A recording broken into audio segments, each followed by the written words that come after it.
तो दोस्तों मैं इंजीनियर गोकुल मेहरा, इंजीनियर ठेकेदार जी कंस्ट्रक्शन एंड सप्लायर से। दोस्तों आज देख रहे होंगे आज हमारे साथ पगड़ी वाले सरदार जी हैं। ये हमारे छोटे भाई हैं। देखो ये हमारे भाई जो हैं सितारगंज से हैं। मुझे बड़ा अच्छा लगा, कल ये मुझे बिग बाजार रुद्रपुर में मिले।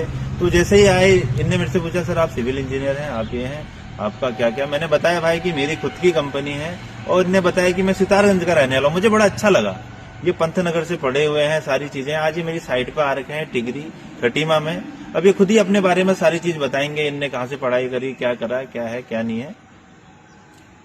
Thank you sir. जैसे कि मैंने आपको पहले बताया था, मेरा नाम अरविंदर सिंह है जी। मैंने अपनी BTech civil engineering Pantnagar university से 2025 में करी है जी।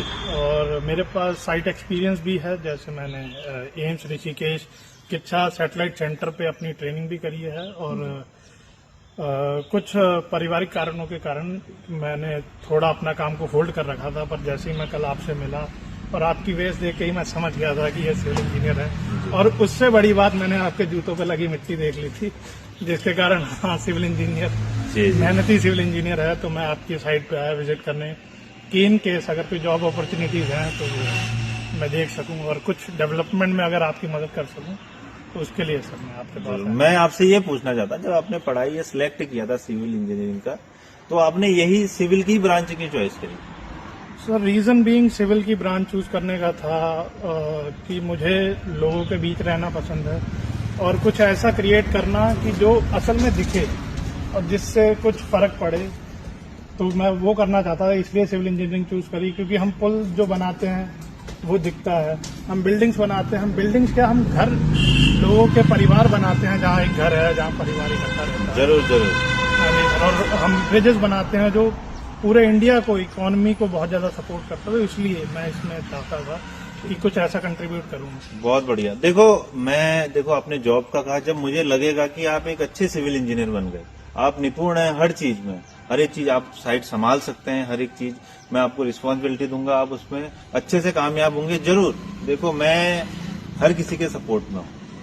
एक सिविल इंजीनियर है, मैंने भी यही दौर वो किया था। ये तो मैं भी कई चीजें करता। देखो आपने बताया कि मेरे पास ऑफर आया, वो बोलता है कि ये देंगे वो देंगे। एक सिविल इंजीनियर को लोग पता नहीं क्या लेबर समझते हैं या क्या समझते हैं, इज्जत नहीं करते हैं। एक लेबर की तरह यूज करा जाता है कि अपनी साइड में सब साइड वो करवा दी, उसके बाद उसको फेंक दिया।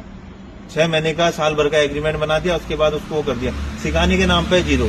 तुमने इतना बड़ा सैटेलाइट जो एम्स से बन रहा है किच्छा में, वहां पर तुमने ट्रेनिंग करी, तुम्हें क्या किसने सिखाया, क्या सिखाया? किसी ने कुछ सिखाया क्या?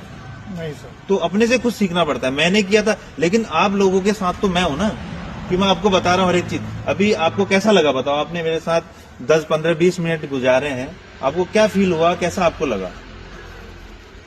यही सर कि आप जो काम कर रहे हैं वो काफी ईमानदारी से कर रहे हैं, क्योंकि reason being as a civil engineer जो माइनर डिटेल्स मैंने चेक करी यहाँ पर, वो सर IS कोड के अकॉर्डिंग ही है, जो कि बहुत अच्छी बात है। जो ज्यादातर ठेकेदार यहाँ पर या फिर जो बिल्डर्स हैं उस चीज को नहीं करते।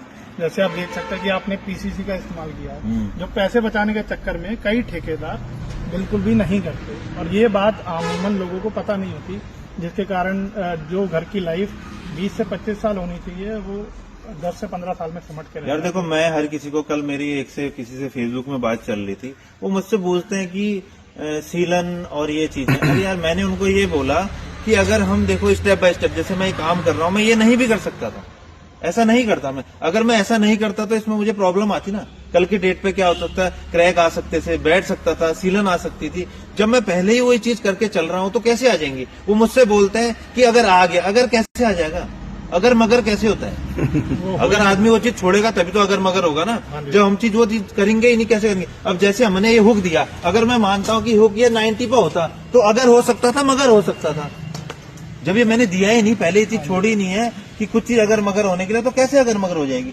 मुझे बड़ा अजीब लगता है कि लोगों को मैं मोटिवेट करता हूँ। मुझे क्या मिल रहा है? कुछ मिल रहा है क्या? आज तक इतने लोग थे, इतने सिविल इंजीनियर हैं, सब बड़े बड़े कंपनियों में काम करते हैं। मेरा एक वाक्य था, एक लड़की थी जो ये उसके बारे में बता रही थी, कॉलम के बारे में, कि आप फर्मा लगाएं, फर्मा लगाने के बाद सावलिंग करें, उसमें प्लम्बॉब डालें, वो करें। एक कमेंट करता है कोई MNC कंपनी में काम करने वाला इंजीनियर। अरे मैंने कहा उनका सपोर्ट करो ना। एक बच्ची है जिसको 1.5 महीना हुआ है सीखे हुए, वो सीख रही है, अच्छा कर रही है, उसका सपोर्ट करो ना। पीछे से उसके पीछे अरे जापान की टेक्नोलॉजी यहाँ से कहाँ से ला जाओगे? कोई देगा जापान का? सही। यहाँ पर ये मान के चलो 1800 रुपए स्क्वायर फीट का मैं रेट ले रहा हूँ, 10,000 स्क्वायर फीट का रेट लूंगा तो कोई बनवाएगा क्या मकान? लोग नहीं सोचते हैं। मुझे बड़ा बुरा लगता है इस टाइप के लोगों को, जो इस टाइप की मतलब हौसला वो करना चाहिए। अभी तुमने क्या कहता, तुम फ्रेशर हो, ठीक है, तुम मेरे पास कल आए थे, मैं तुम्हें क्यों बोलता भाई, मेरे पास सब कुछ है, हर एक चीज मैं कर सकता हूँ। यार मेरे को भी ये है कि यार एक बच्चा है जो इस दौर से अभी फ्रेशर है, वो सीखेगा तो आगे चल के अच्छा करेगा, एक अपना ही सब कुछ करेगा। मैंने क्या कहा, तुम सितारगंज के हो, मैं एक ब्रांच सितारगंज में खोलने वाला हूँ, उसको पूरा हैंडल तुम करोगे जब मुझे लगेगा कि आप कर सकते हैं। जब आपके अंदर इतनी चीज है, इतना आप ईमानदार होंगे, लगनशील होंगे, मेहनती होंगे, तब आप कर पाएंगे, तब मैं आपको वो चीज दे पाऊंगा, नहीं तो मैं नहीं दूंगा। साफ सीधी बात है जाहिर सी बात है। ना। तो हमने क्या करना, हमारा एक ही उद्देश्य है कि लोगों का अच्छा मकान बने, टिकाऊ बने। और लोग क्या है, अपना पैसा हर कोई खर्च करता है, लेबर रेट में जो देता है उसमें क्या करता है, पहले आदमी कुछ और बात करते हैं, बाद में क्या कर देते हैं, देखो उनको पता नहीं कहां पर क्या होना है, कितना होना है, ठीक है। उसमें क्या कर, हर चीज में वो जैसे क्या करते हैं, स्लैब नापना चाहिए, वो क्या कर देते हैं, स्टेयर्स नाप देते हैं। जहां जहां पे आरसीसी वर्क होगा सब नाप देंगे। जो चीज मैं 35 लाख में करूंगा वो 45 लाख में पहुंचा देते हैं। तो ये चीजें हैं, देखो इन चीज से बचना है दोस्तों। मेरा उद्देश्य एक ही है कि आदमी जागरूक हो और जागरूक होना चाहिए।